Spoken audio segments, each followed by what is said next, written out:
There was no sign outside the little office on Huxley Avenue, nothing to indicate that behind its nondescript door was a team devoted to investigating mysteries that even the city's most seasoned detectives dared not touch. Inside, thick carpets muffled the sound of hurried footsteps as potential clients rushed in, desperate for help. A battered wooden desk in the waiting area was cluttered with pamphlets and old tomes decipherable only to those versed in magic. Behind the threshold of the main office sat three individuals rarely seen together outside their clandestine profession. Mavis, a slender woman with silver-streaked hair and a perpetual squint that suggested she saw things most people did not. Renzo, a tall man with an easy smile and a knack for charming ghosts. And Ria, a brilliant archivist who only emerged from behind her towering stacks of books to provide crucial lore about curses, hexes, and haunted architecture. The three made up the agency that sees beyond, the city's best and arguably only resource for dealing with supernatural disruptions in the urban sprawl.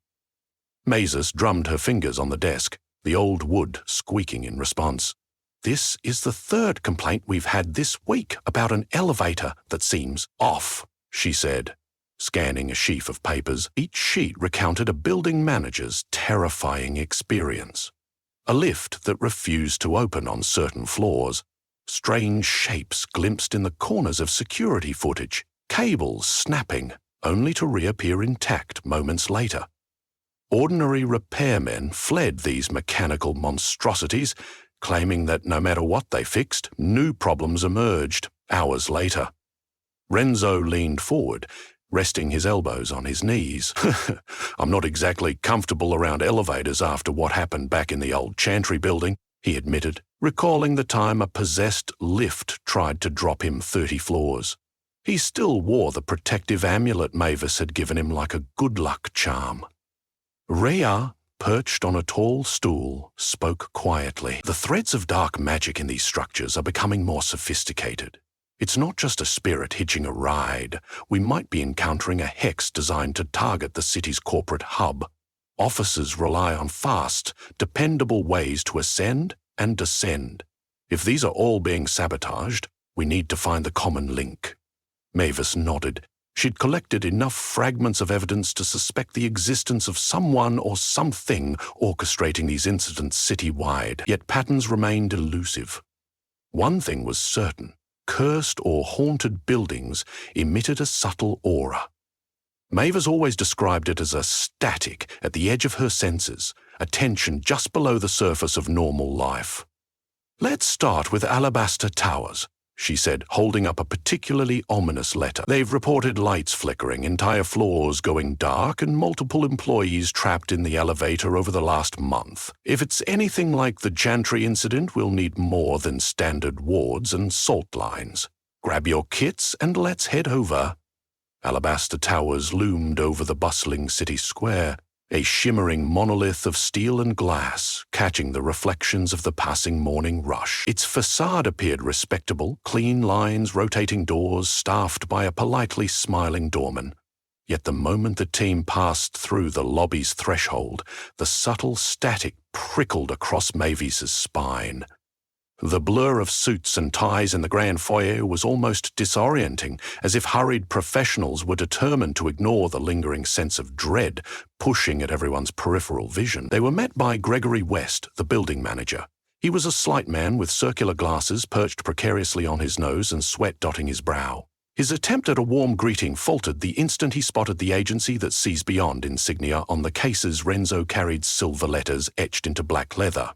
"Thank you for coming," he mumbled, darting a nervous glance around. "Corporates expected me to have this fixed last week, but no one will stay on the repair job for more than a day. People keep hearing voices in the elevator shaft." "And last Tuesday, we lost someone?" The three detectives exchanged quick looks. It was unfortunately not the first time they'd heard of tragedies linked to these elevator anomalies. "Can you tell us what happened?" Mavis asked softly. It was an intern from the law firm on the 15th floor. She was heading out for lunch, but the elevator went berserk. It shot down to the parking levels without any warning, then up to the 18th, ignoring the emergency brakes. By the time it stopped, she was nowhere to be found. Some say it opened on an empty floor in between, a floor that shouldn't exist. Gregory's voice quavered. Even the security tapes just show static during those moments. Renzo and Rhea listened intently, taking notes. To Mavis, the swirling energies in the air were almost visible. If there was a phantom occupant or malicious spell, it would be drawn to the places that offered the easiest access to unsuspecting victims. Elevators were perfect for that. Confined spaces that bridged mundane realities from ground to sky, they were easy channels for something dark enough to slip between realms. So we treat it like a nexus, Rhea concluded.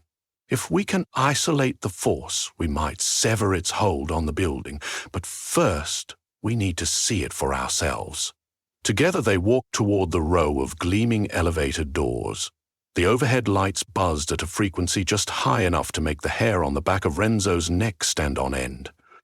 Each elevator door could have been a gate to somewhere else. Mavis pressed the button, ignoring the light quiver in her stomach. She met the other's stares. We go in prepared. Their first ride was uneventful, though the air felt stale.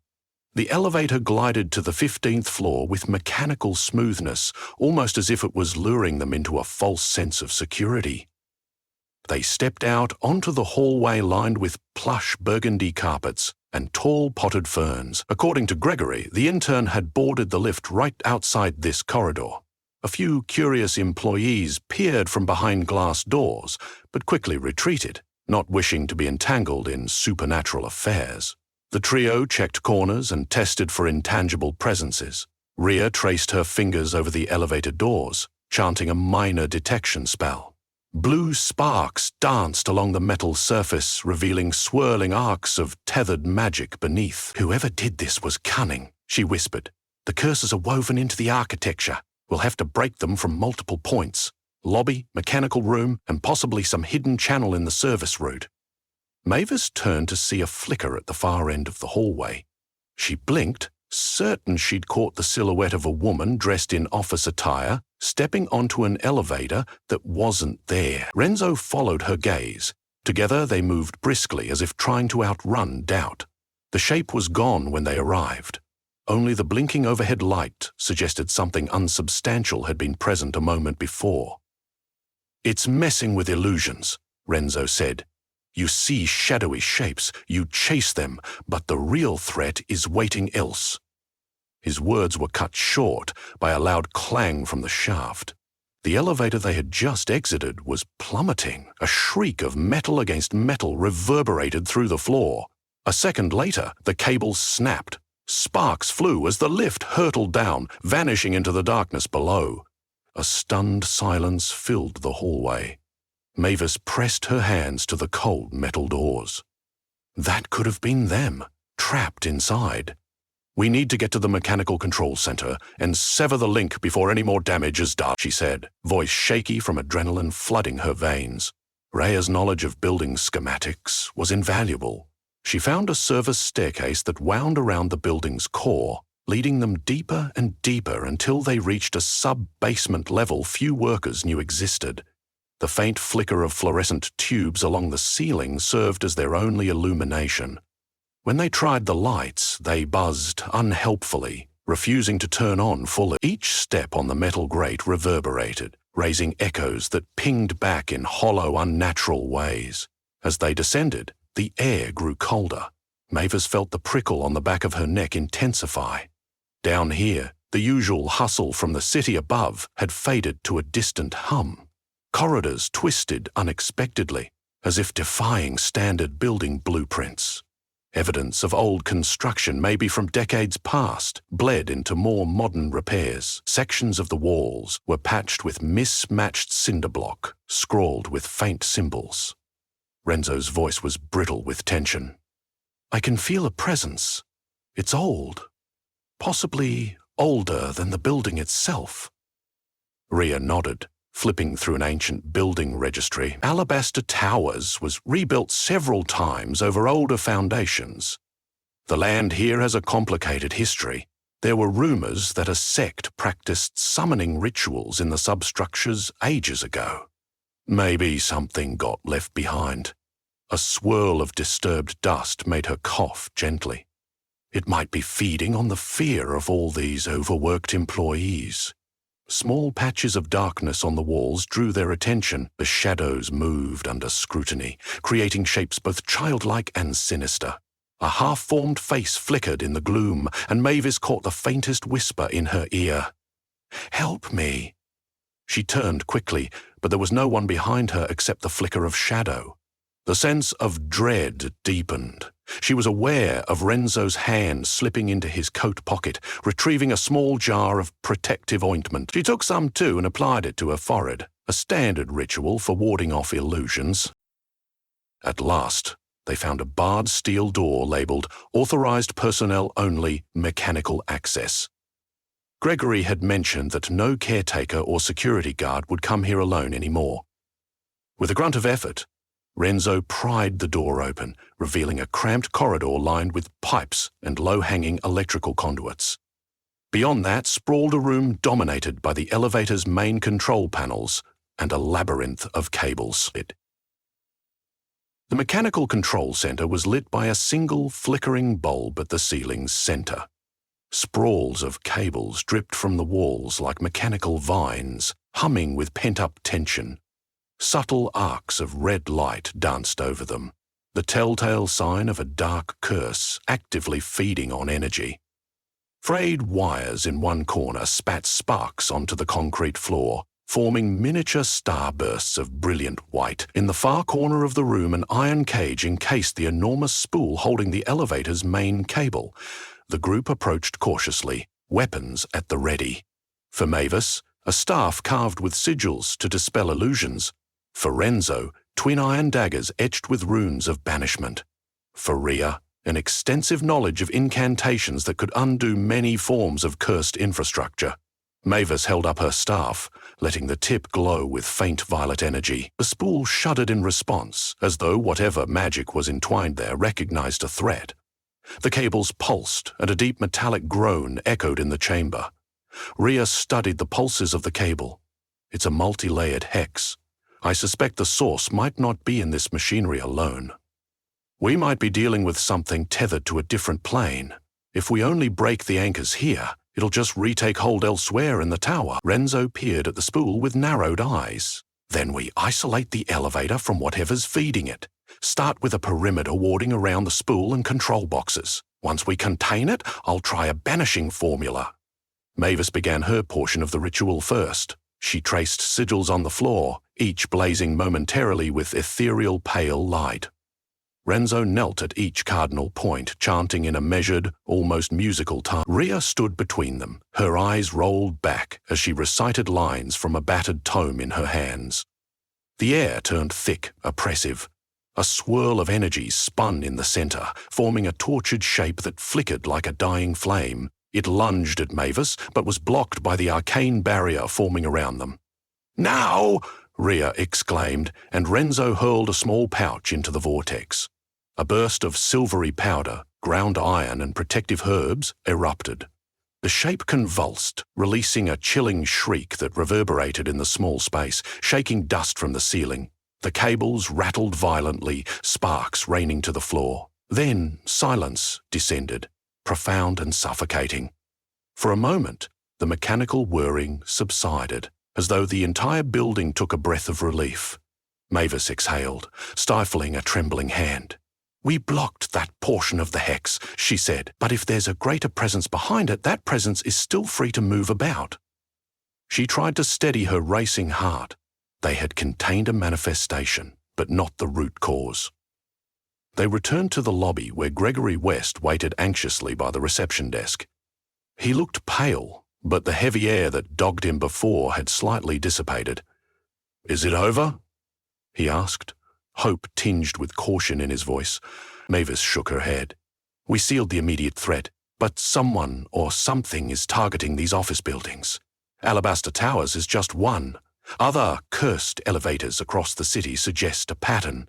Is there any new building management order or competitor that could stand to benefit from driving tenants out? Sometimes the supernatural realm intersected with mundane greed, and unscrupulous individuals used curses like extortion." Gregory fiddled with his tie. "I haven't heard of anything." The city is always crowded with real estate players, but to my knowledge, none of them seem the type to dabble in magic. Rhea glanced at the files under her arm. Could the land's history be reason enough? Maybe there's a malicious entity wanting to reclaim territory. I read an old legend about something called the Ebony Conductor, an apparition said to roam the city's earliest skyscrapers. Centuries ago, a group of warlocks tried to tie it to a single building to harness its power. They succeeded in part, but it has spent decades trying to free itself. Renzo looked pensive, remembering old rumours. It was said to be a vengeful spirit of a train conductor who died in a collapsed tunnel, buried under steel beams, but never given a proper passing. If modern rumour is to be believed, this entity gained the ability to haunt transitional spaces, subways, escalators, and, notably, elevators. If it's the Ebony Conductor behind this, it might be searching for a new anchor, sowing chaos in any building it touches. Gregory's complexion turned visibly paler. How do you fight something that's practically older than the city itself? Mavis squared her shoulders. We draw it out somewhere it can't hide. If it's used to haunting expansions of steel and cables, we confront it in one of these tall structures that's currently under construction. A place that's incomplete might not offer it a comfortable domain. Then we sever ties and banish it for good. A dim construction site on the far side of downtown seemed an ideal battleground. The building frame, with its floors only partially laid, offered less space for the Ebony Conductor to anchor itself. Long after workers cleared out for the night, the agency that sees beyond arrived. The site's perimeter fence rattled in a rising breeze, and the skeletal structure loomed ominously against the star-pocked sky. Mavis, Renzo, and Rhea moved carefully through the labyrinth of scaffolding, half-erected walls and exposed rebar. Each carried a portable ward, a small disc etched with runes to forge a perimeter against the spirit. They placed them systematically around the base of the structure. Paper sigils affixed to the steel columns shimmered in the moonlight.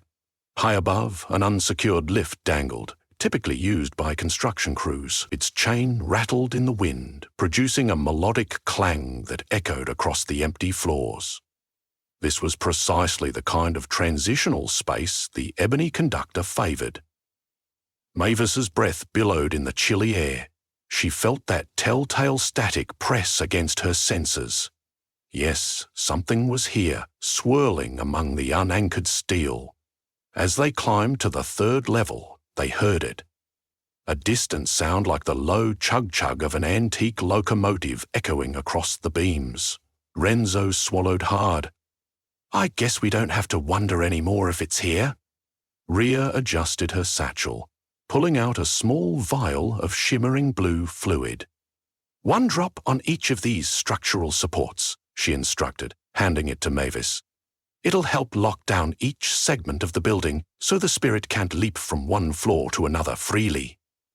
Mavis accepted the vial, her hand trembling slightly. She made her way along the perimeter, carefully pouring single drops onto the steel. Each droplet sizzled on contact, producing a faint glow. Meanwhile, Renzo readied his banishing daggers, reciting the incantations in a quiet voice, weaving them into the night. A sudden rush of wind buffeted the building, and the half-finished walls groaned. Pieces of tarp flailed, revealing glimpses of the city below. The rattling chain of the elevator screeched as it began to ascend, on its own. Lights danced strangely in the open-air shaft. Something was drawing power, trying to coalesce into a tangible form. A shape came into focus at the edge of the topmost steel beam that had been laid. Dressed as if it belonged to a bygone era, it wore a tattered uniform resembling a 19th century locomotive conductor's suit. Its eyes glowed like embers beneath the rim of a weather-beaten cap. When it opened its mouth, the sound that spilled out was an unearthly shriek, like a train whistle echoing in a cold, empty tunnel. Mavis and Rhea flinched. Renzo took a bold step forward, daggers in hand. Ebony Conductor, your time haunting these buildings is over, he declared. His voice rang out, though a hint of tremor betrayed the enormity of what they faced. In response, the spectral figure let out a hollow laugh, merging with the wind. The incomplete elevator rose behind it, stopping at the level where they stood. The chain wrenched, and the metal structure dangled precariously, buffeted by unnatural forces. Sudden arcs of energy crackled along the beams, making hair stand on end. Rhea shouted to be heard over the clamour. "We have to lure it onto the platform to break its link." From there, the wards around the building frame would isolate it, preventing it from slipping away. Mavis raised her staff and slammed it against the metal floor. Bolts of violet light shot out, forming a perimeter behind the ebony conductor, herding it toward the platform. The conductor hissed, then soared over the twisting rebar, shadows extending from its body like claws. It lashed out, striking Mavis's staff in a shower of sparks. Mavis stumbled back, teeth gritted. She could feel the raw hatred pulsing through it. "Now, Renzo!" she cried. Renzo rushed in, crossing his daggers in front of him. A powerful wave of banishing magic flew out, swirling around the conductor in a glowing ring. The spirit attempted to retreat, but found its path blocked by the wards. Darting and twisting, it finally landed on the rear of the elevator platform, pinned like a moth under glass. Rhea chanted the final line of the incantation, voice steady despite the deafening wind. "We bind you to this place of unmaking, severing your ties to steel and cable. Be gone from this realm, ebony conductor, and trouble us no more." A vortex flared around the platform. The harsh light illuminated the conductor's tortured visage. It screeched, an echo like screeching brakes against rails as blue-green flames erupted around it. With a final, deafening roar, the ebony conductor dissolved into eddies of black smoke. For an instant it hovered, then was sucked upward into the swirling lights, vanishing into nothingness. The chain slacked, and the elevator platform rattled to a sudden stop. A hush fell over the construction site. The wind died down, the supernatural tension ebbing like a receding tide. Mavis struggled to breathe, pulse hammering like a drum in her ears. Renzo lowered his daggers, the rune's glow fading. Rhea closed her incantation book, letting out a long, relieved breath. Morning found the agency that sees beyond back in their modest office, nursing warm mugs of tea. The sunrise glimmered on the horizon, painting the city's skyline in pink and gold. Mavis sank into her chair, allowing the fatigue to wash over her. She glanced at Renzo, who was hunched over a battered typewriter, documenting their ordeal in meticulous detail. Rhea was methodically scanning through old archives, making sure no lingering curses would retaliate now that the ebony conductor was banished. A soft buzzing disrupted the fragile calm. The telephone rang. Mavis reluctantly reached for it.